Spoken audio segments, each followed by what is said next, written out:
সুপ্রভাত, জয় যিশু সকলকে। আসুন আজকে নিরূপিত শাস্ত্র পাঠ, যা লেখা রয়েছে এফেসীয় তার 5 অধ্যায় 15 পদ। সেখানে এরূপ লেখা আছে, অতএব ভালো করিয়া দেখো কি রূপে চলিতেছ, অজ্ঞানের ন্যায় না চলিয়া জ্ঞানবানের ন্যায় চলো। প্রভু তার আপন বাক্যে আমাদের সকলকে আশীর্বাদ করুক। আজকে পাঠের মধ্য দিয়ে ঈশ্বর আমাদের বলতে চাইছেন, অতএব তোমরা ভালো করিয়া দেখো। প্রত্যেকটা বিষয়ের একটা সার সংক্ষেপ থাকে। অনেক কিছু বলবার পরে সেই বিষয় থেকে আমরা কি শিক্ষা পেলাম, সেই শিক্ষা এখানে বলা রয়েছে, অতএব তোমরা ভালো করিয়া দেখো এবং কি রূপে চলিতেছ, অজ্ঞানের ন্যায় না চলিয়া জ্ঞানবানের ন্যায় চলো।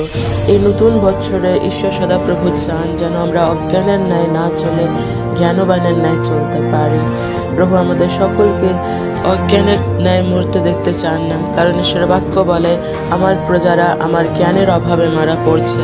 কিন্তু আমাদের দেখতে হবে যেন আমরা অজ্ঞানের মতো না চলে জ্ঞানবানের মতো চলতে পারি, ঈশ্বরের বাক্যকে জানতে পারি, শিখতে পারি এবং তার মধ্য দিয়ে আমরা জীবনকে অতিবাহিত করতে পারি। তাই আমাদের নিজেদেরকে ভালো করে দেখা উচিত, আমরা কী রূপে চলছি, যেন আমরা সমস্ত অজ্ঞানতার অন্ধকার থেকে বেরিয়ে ঈশ্বরের জ্ঞানের আলোতে চলতে পারি। প্রভু তার আপন বাক্যে আমাদের সকলকে আশীর্বাদ করুন। আসুন আমরা প্রার্থনা করি। ধন্য ধন্য করুণাময় ঈশ্বর, দয়ালু পিতা, আজকের এই সুন্দর দিনের জন্য প্রভু তোমায় ধন্যবাদ দিই। তুমি আমাদের সহায় সবর্তে আছো প্রভু, এবং তোমার বাক্যে তুমি আমাদের বলেছো আমরা কী রূপে চলছি সেটা যেন ভালো করে দেখি, আমরা যেন অজ্ঞানের মতো না চলে জ্ঞানবানের মতো চলি। হ্যাঁ প্রভু, তুমি আমাদের তোমার ঐশ্বরিক জ্ঞান দাও, তোমার বাক্যের জ্ঞান দাও এবং তোমার পথে চলার প্রভু গো শিক্ষা দাও। তুমি আমাদের সঙ্গে সঙ্গে থাকো, আমাদের সদা সর্বদা সুরক্ষা করে রাখো পিতা।